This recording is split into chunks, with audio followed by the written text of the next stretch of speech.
રાજકોટ શહેરમાં ધોધમાર વરસાદ વરસ્યો છે। ગોંડલ રોડ, ઢેબર રોડ પર વરસાદ વરસ્યો, Yagnik road, racecourse ring road પર વરસાદ વરસ્યો છે। ગોંડલ ચોકડી સહિતના વિસ્તારોમાં પાણી પણ ભરાઈ ગયા છે। 5 દિવસના વિરામ બાદ રાજકોટ શહેરમાં વરસાદ વરસતા અનેક જગ્યાએ પાણી ભરાઈ ગયા। રાજકોટ જિલ્લામાં સતત બીજા દિવસે વરસાદ વરસ્યો છે। આ દ્રશ્યો તમે જોઈ શકો છો। અનેક રસ્તાઓ પાણીમાં ગરકાવ થઈ ગયા છે। યાજ્ઞિક રોડ હોય, ગોંડલ ચોકડી હોય, અનેક વિસ્તારોમાં પાણી ભરાયા છે। તો 5 દિવસના વિરામ બાદ રાજકોટ શહેરમાં વરસાદ વરસ્યો છે। ન ફક્ત શહેર, આજુબાજુના ગ્રામ્ય વિસ્તારોમાં પણ વરસાદ વરસ્યો છે અને રાજકોટ શહેરની સ્થિતિ એવી છે કે 1-1.5 ઇંચ જેટલો વરસાદ પડે તો પાણી ભરાઈ જાય અને અત્યારે પણ એ સ્થિતિ જોવા મળી રહી છે। અનેક રસ્તાઓમાં રાજકોટમાં પાણી ભરાયા છે। શહેરમાં ધોધમાર વરસાદ વરસ્યો છે।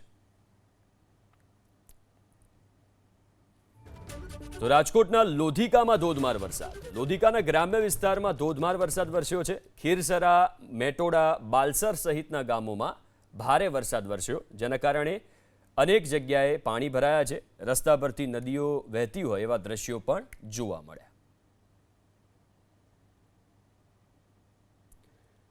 તો રાજકોટના ખીરસરમાં ધોધમાર વરસાદ। ખીરસરા અને આસપાસના ગામોમાં વરસાદ વરસ્યો છે। કાલાવાડ રોડ પર આવેલા ગામોમાં વરસાદ વરસ્યો। લોધિકા, પડધરી તાલુકામાં પણ વરસાદ વરસ્યો છે। અનેક એવા વિસ્તારો છે જ્યાં ભારે વરસાદને કારણે પાણી ભરાયા છે। વાહન ચાલકો પરેશાન થઈ રહ્યા છે। જોકે ગ્રામ્ય વિસ્તારમાં ખેડૂતોએ ક્યાંક ને ક્યાંક રાહતનો શ્વાસ લીધો છે, પણ જો વધુ વરસાદ વરસે તો ખેડૂતોને પણ નુકસાન થઈ શકે છે। તો રાજકોટના ખીરસરામાં ધોધમાર વરસાદ વરસ્યો। ખીરસરા અને આસપાસના ગામોમાં આ સ્થિતિ જોવા મળી છે। કાલાવાડ રોડ પર આવેલા ગામોમાં પણ વરસાદ વરસ્યો છે। લોધિકા, પડધરી તાલુકામાં વરસાદ વરસ્યો। વધુ વિગતો સાથે સંવાદદાતા પરાક્રમ ફોનલાઈન ઉપર જોડાયા છે।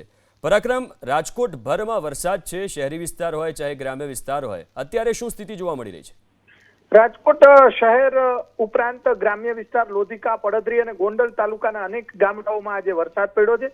વરસાદને ખાસ ખેડૂતો છે તેમાં એક ખુશીનો માહોલ છે। કપાસ, મગફળી અને અન્ય કઠોળ પાક, હવે જો ભારે વરસાદ હજી પડશે આવતા દિવસોની અંદર તો ખેતીના પાકમાં મોટા પ્રમાણમાં નુકસાન થવાની હવે પૂરેપૂરી શક્યતાઓ સેવાઈ રહી છે। અત્યારે જે વરસાદ પડ્યો છે તે ગોંડલ આસપાસના વિસ્તાર પર, વેરાવળ, કોટડા, સાંગાણીના અમુક ગામડાઓ, લોધિકા અને જે આ તરફ કાલાવડ રોડ પર ખીરસરા અને આસપાસના ગ્રામ્ય વિસ્તારમાં વરસાદ છે।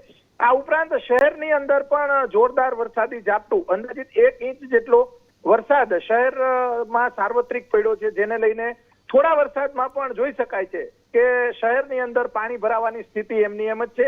મહાનગરપાલિકા દ્વારા જે પ્રી મોન્સૂન બાદ હવે જે અડધું ચોમાસું કરતા પણ વધારે સમય વીતી ગયો છે, હજી પણ પાણી ભરાવાની સ્થિતિ અનેક જે રાજમાર્ગો છે, આ તરફ અટિકા ફાટક, પીડી માલવિયા, યાજ્ઞિક રોડ સહિતના જે વિસ્તારો છે વરસાદ, કાલાવડ રોડ અને નવા રાજકોટ અને સામાકાંઠા વિસ્તારની અંદર પણ વરસાદને લઈને પાણી ભરાવાની અલગ અલગ ફરિયાદો મળી રહી છે। 1 ઇંચ વરસાદમાં આ પરિસ્થિતિ છે રાજકોટની અંદર। ગ્રામ્ય વિસ્તારમાં ખેડૂતોમાં ક્યાંક ખુશીનો છે તો અમુક ગામડાઓની અંદર ભારે વરસાદને લઈને મગફળીના પાકમાં પણ હવે જો વધારે વરસાદ પડશે તો મગફળીના પાકમાં નુકસાન થવાની શક્યતાઓ સેવાઈ રહી છે। જી બિલકુલ, આભાર પરાક્રમ વિગતો આપવા માટે।